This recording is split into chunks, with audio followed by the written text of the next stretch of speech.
दुनिया और अर्थशास्त्र में आज सबसे ज्यादा प्रचलित शब्द है टैरिफ, जिसका इस्तेमाल कई देश और वर्तमान में मुख्य रूप से अमेरिका कर रहा है। उदाहरण सहित आज हम टैरिफ और इसके माध्यम से अर्थव्यवस्था पर पड़ने वाले फायदे और नुकसानों की समीक्षा करेंगे। टैरिफ किसी देश द्वारा आयातित वस्तुओं और सेवाओं पर लगाए जाने वाले कर या शुल्क होते हैं। यह नीति अक्सर घरेलू उद्योगों की सुरक्षा, राजस्व वृद्धि और व्यापार संतुलन को बनाए रखने के लिए अपनाई जाती है। हालांकि टैरिफ के सकारात्मक और नकारात्मक प्रभाव दोनों हो सकते हैं, जो उद्योग, उपभोक्ता और संपूर्ण अर्थव्यवस्था को प्रभावित करते हैं। सबसे पहले हम टैरिफ लगाने के फायदे की समीक्षा करेंगे। पहला है, घरेलू उद्योगों की सुरक्षा होती है। इसे जब सरकार किसी वस्तु पर टैरिफ लगाती है तो आयातित वस्तु महंगी हो जाती है, जिससे घरेलू उत्पाद सस्ते और प्रतिस्पर्धी बनते हैं।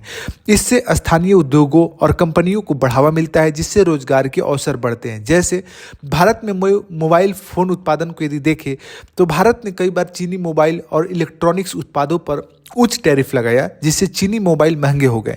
अब इससे क्या होता है फायदा कि घरेलू कंपनियां जैसे माइक्रोमैक्स, लावा और भारतीय विनिर्माण इकाइयां को इससे लाभ होता है।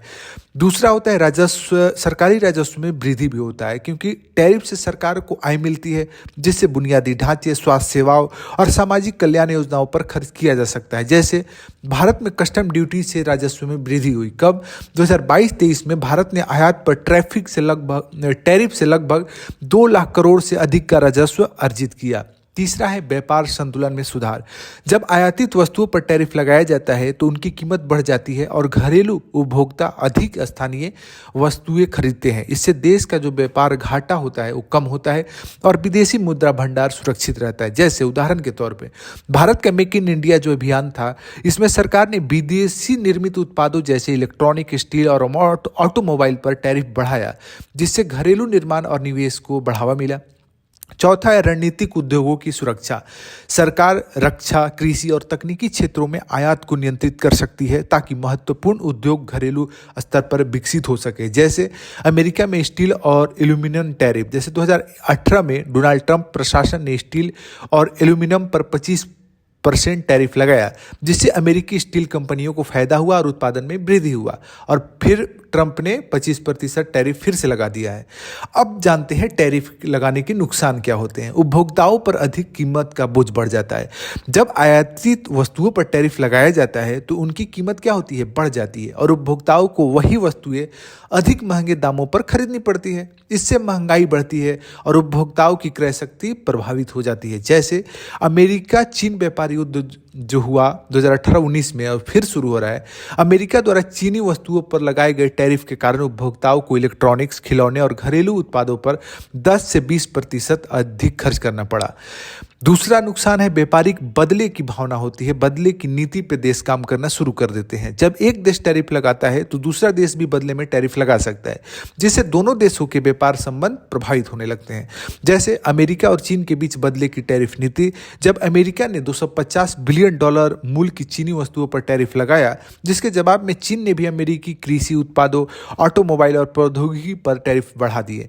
इससे दोनों देशों के व्यापार और निवेश में गिरावट आई। तीसरा नुकसान है निर्यातकों पर नकारात्मक प्रभाव पड़ता है। जब एक देश टैरिफ लगाता है तो घरेलू उत्पादों की लागत बढ़ जाती है, जिससे निर्यात प्रभावित हो सकता है। जैसे भारत में स्टील उद्योग पर असर देख सकते हैं। 2022 में भारत ने स्टील के निर्यात पर 15% टैक्स लगाया। इससे क्या हुआ कि इससे स्टील निर्यात 50% तक गिर गया और भारत स्टील कंपनियों को नुकसान हो गया। चौथा नुकसान है आर्थिक मंदी और निवेश में कमी। जैसे टैरिफ बढ़ने से व्यापार की गति धीमी हो सकती है, जिससे वैश्विक आर्थिक मंदी का खतरा बढ़ जाता है। कंपनियां नई फैक्ट्रियों और रोजगार के अवसरों में निवेश करने से बच सकती है। जैसे ब्रेक्जिट के बाद ब्रिटेन का व्यापार पे नजर डाले तो यूरोपीय संघ से अलग होने के बाद ब्रिटेन को उच्च टैरिफ का सामना करना पड़ा, जिससे उसकी अर्थव्यवस्था पर नकारात्मक प्रभाव पड़ा। पांचवा नुकसान है तस्करी और अवैध व्यापार को बढ़ावा मिलता है। अगर किसी देश में टैरिफ बहुत ज्यादा होता है तो लोग गैरकानूनी तरीके से सामान लाने की कोशिश करते हैं। इससे सरकारी राजस्व में गिरावट आती है और भ्रष्टाचार बढ़ता है। उदाहरण के तौर पे भारत में सोने पर उच्च टैरिफ। भारत ने सोने के आयात पर भारी टैरिफ लगाया है, जिससे तस्करी बढ़ गई है और ब्लैक मार्केट में सोने की व्यापार तेजी से बढ़ गई है। टैरिफ नीति, क्या यहाँ संतुलन संभव है? किसी भी देश के लिए टैरिफ नीति को सावधानीपूर्वक तैयार करना आवश्यक है। यदि टैरिफ बहुत अधिक होते हैं तो इससे उपभोक्ताओं पर बोझ बढ़ता है और निर्यात को नुकसान होता है। यदि टैरिफ बहुत कम होते हैं तो घरेलू उद्योग विदेशी प्रतिस्पर्धा के कारण नुकसान झेल सकते हैं। तो नीति कैसी होनी चाहिए? संतुलित नीति होनी चाहिए, बैलेंस वाली नीति होनी चाहिए। देश की वर्तमान और भविष्य की क्या नज़रिया है, क्या होना चाहिए, सब कुछ सोच समझ के ही निर्धारित होना चाहिए। तो चीन की जैसे मिश्रित टैरिफ नीति है। चीन ने इलेक्ट्रॉनिक्स और तकनीकी उपकरणों पर टैरिफ कम रखा है जिससे विदेशी कंपनियां वहां उत्पादन करें। साथ ही उसने कृषि और ऊर्जा उत्पाद पर टैरिफ बढ़ाया है जिससे घरेलू उद्योगों की रक्षा हो सके। तो ये चीन की परिस्थिति के कारण इस तरीके की मिश्रित टैरिफ की नीति अपनाई गई है।